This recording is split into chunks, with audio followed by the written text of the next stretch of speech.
Support for this podcast comes from the law firm of Davis Malm. Whether you're a developer, property owner, manager, or commercial tenant, their real estate attorneys know the lay of the land, not just the law. Learn more at davismalm.com.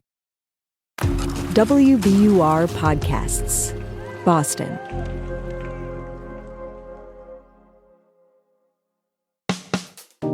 I'm Daryl C. Murphy, and you're listening to The Common.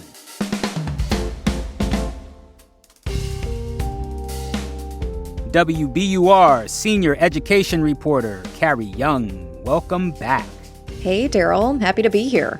Carrie, we are happy to have you. Unfortunately, it seems like it's not the best news for the state's childcare providers. Today, we're talking to you about the Commonwealth Cares for Children program. That's also known as the C3 program. It's a state grant program that started during the pandemic, and it provides monthly funding to childcare providers, which is a big deal because, Carrie, as you've reported on before, these childcare providers operate on very thin margins, right? Oh, yes. Razor thin. Right. And so you recently reported that state officials had to cut funding to stay within its budget for the year. And these budget cuts are going to affect May and June, but there's some uncertainty for the future, which we're going to get into. Now, this funding, though it's only 2 months, it's going to impact more than half of the 8,323 childcare providers in the state. So I want to start off, Carrie, with you telling us how much money are we talking about and why is this happening? Yeah, so the pot of money that we're talking about is $475 million. That is how much the state during this fiscal year has funded the Commonwealth Cares for Children grant program, as you said, also known as C3. So I asked the commissioner of the Early Education and Care Department in the state, her name is Amy Kershaw, that exact question, Daryl, and she said, it's kind of complicated, but believe it or not, on the one hand, it's because the program has been so successful. This program has been a game changer for the early education and care sector and succeeding to increase capacity, bring more children in, raise us beyond pre-pandemic levels, which has been an enormous success. So we know this program works. Yeah, so it's a good news but reality news situation. It's not good for the providers who are being impacted. And the good news comes in because the program was meant to, increase space for students, for providers to be able to increase their enrollment, to be able to open up access to students who might need a state voucher to go to childcare. And this program has done that. It's even surpassed the capacity that the state was at just before the pandemic by about 10,600 seats. And so, because this program is working as well as it is, they are running low on cash for the fiscal year of 2024. So the problem is the program works. It's the main message I'm getting here. The program works really well. Yeah. And the reason why this is so hard to budget for is because when a provider is able to add more seats, which they were quite a bit, in the last couple of years, they qualify for more funding. With that constantly changing amount, that's how we got into this situation of running short. It's not a steady number. Yeah, it's a little hard to predict. Yeah. Got it. Now, you mentioned that childcare providers would get funding based on how many seats they could add. What exactly does that money allow them to do? Yeah, so it's really up to the provider's discretion. This is why during the pandemic, when this program was developed, it was such a game changer because there were a lot of increased costs, right? Whatever you need this for, it's to help you stay afloat. Now, a lot of providers are using it for, increasing the pay for their teachers, which have been very, very underpaid historically. And so for some of the providers, they were able to give teachers a 5 to 6% increase. So this helps reduce turnover and all kinds of other good things, which also in turn leads to providers being able to have more seats open. Right. So it's helping to stabilize this very vital job market here. Correct. Did you get a chance to speak to anybody in the industry who's affected by this? Yeah, I got flooded by emails from providers. So I was able to call back a few. The first one was Lisa Martin, and she is the owner of Side by Side Preschool in Chicopee.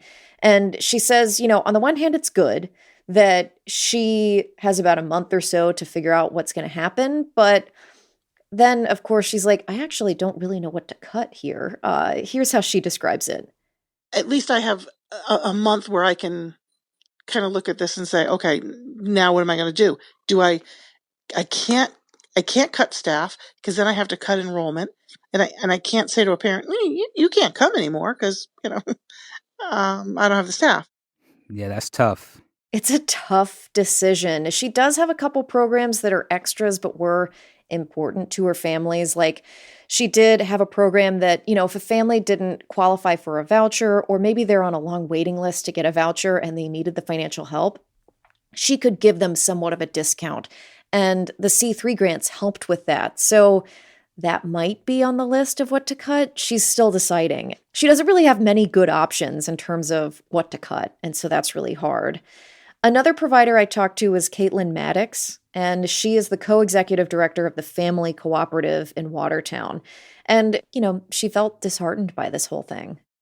We already are in a field that is just continuously feels really undervalued in our society, and this giving us this news on such short notice has been really, it only shakes that feeling.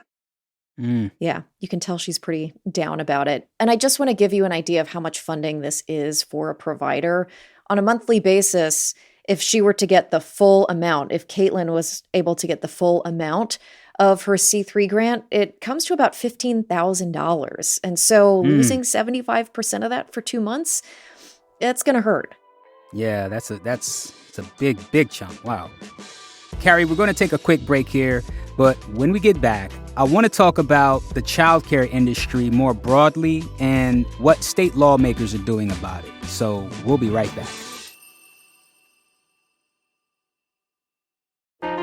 Politics has never been stranger or more online, which is why the politics team at Wired is making a new show, Wired Politics Lab.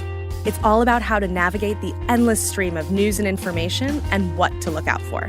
Each week on the show, we'll dig into far-right platforms, AI chatbots, influencer campaigns, and so much more. Wired Politics Lab launches Thursday, April 11th. Follow the show wherever you get your podcasts. And we're back with WBUR senior education reporter Carrie Jung. So, Carrie, we're talking to you about the funding cuts coming to the Commonwealth Cares for Children, also known as the C3 grant program. I want to zoom out and get into the aspect of those razor-thin margins, right? What does it tell us about this industry more broadly when these funding cuts have this kind of impact, this detrimental impact on childcare providers? Yeah, I think it means that this is an industry, a sector of the education system, if you will, in Massachusetts, that does not have a lot of state or federal support. Now, it does have a lot more state support than it did in years past. I mean, if you look at the 2024 budget compared to 2021 for early education and care, it is up 78%. So the state is spending a lot more money than it used to on early education and care. But at the same time, it's been really underinvested in for a long time. And, providers are really stuck between not wanting to shut out parents by having tuition rates that are too high to afford, but at the same time, because the state requires for safety reasons, and no one is complaining about this, but for safety reasons, there has to be a certain ratio of adults to students. When just like paying for that person power gets expensive, and it leaves a little other room for other things like insurance or rent or things like that. Mm-hmm. Now, I want to get into what state lawmakers are doing. The day after your story published last week, the Massachusetts Senate passed a bill that would make permanent the C3 grants. The bill still has to pass through the House and get a signature from the governor to become law. So 2 questions here. Do you think it will become a law? And how helpful could it be for childcare in the state? Ooh, what's the likelihood? That's a tough one. For the last few years, advocacy groups, others, the childcare industry as a whole have been pushing to try to get some kind of sweeping childcare bill passed in Massachusetts, but they haven't quite gotten there. So whether this is going to be the one that's going to do it, it's really hard to say. Mm-hmm. I will say the impact of this one is also a little bit tough to say because while you mentioned it would make the C3 grants permanent, it would also do a couple other things like expand the eligibility to the state voucher program so that the family could make a little bit more money but also still qualify for a voucher. Mm-hmm. It doesn't really have teeth as much as I think providers and others would like to see. So for the C3 grant part of it, yes, it would be permanent, but it also doesn't say how much it has to be funded every year. So, I've heard from some advocacy groups about this and they say, we're grateful for any movement on this and we love to see the momentum. And so that's kind of the reaction I've gotten so far on this, as opposed to this is a game changer. Well, in the meantime, the cuts to C3 that we're talking about today, again, those are for May and June, the end of this fiscal year. What happens after that? Well, that's a little unclear at this point. I asked that very question to Early Education and Care Commissioner Amy Kershaw, and she said her department and the Healey administration are still putting a lot of thought to what's next. What we do know is that the program will remain universal. You will still get funding, but the amount of funding might change. So if you are a provider that either doesn't accept students with vouchers or maybe doesn't serve that many, you could theoretically see less money than you are right now. Again, it's still unknown, but what the commissioner did tell me was that the priority will be on supporting providers that do serve a higher number of students that are on vouchers or they operate in a high needs location. The other thing to keep in mind too is, at least right now, there aren't any proposals on the table to really increase the amount of funding that goes towards the C3 program from the state. Governor Healey's proposal for the C3 program is to send about the same amount of money to the program, and that's about $475 million. So right now there's not new funding on the table, but, we're not quite done making the budget yet, so we'll see what happens. Understood. Well, Carrie, thank you for talking to us about it, and I'm sure you'll be covering this down the line, so we'll look out for your coverage. Thank you for coming through to the Common and talking to us about it. It's always a pleasure. Thank you. Thanks, Daryl. Always fun.